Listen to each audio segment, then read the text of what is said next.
மற்ற ஆப் மாதிரி இல்லாம தட்சால் ட்ரிப் சிட்டியை தவிர தமிழகம் முழுவதும் எல்லா டவுன்லயும் இருக்கு. லோக்கல்ல மட்டும் இல்லாம ரெண்டல், அவுட் ஸ்டேஷன் ட்ரிப் டியூட்டின்னு எல்லா டவுனுக்கும் போகலாம். கீழே டிஸ்கிரிப்ஷன்ல இருக்க லிங்கை கிளிக் பண்ணி தட்சால் ட்ரிப்பை டவுன்லோட் பண்ணி.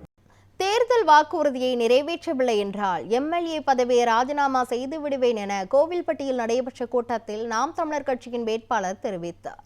நாம் தமிழர் கட்சி வேட்பாளர் அறிமுக கூட்டத்தில் கோவில்பட்டி சட்டமன்ற தொகுதியில் போட்டியிடும் வேட்பாளர் பாண்டி, கட்சி வெற்றி பெற்றால் கோவில்பட்டியை தலைமையிடமாக கொண்டு தனி மாவட்டம் மற்றும் மாநகராட்சி உருவாக்கப்படும் என கூறினார். மேலும் 6 மாதங்களில் தேர்தல் வாக்குறுதியை நிறைவேறாவிட்டால் 7வது மாதம் தனது பதவியை ராஜினாமா செய்து விடுவேன் எனவும் தெரிவித்தார். இதை பற்றி சட்டமன்றத்தில் செய்வாராக கேள்வி நீங்கள் ஒவ்வொரு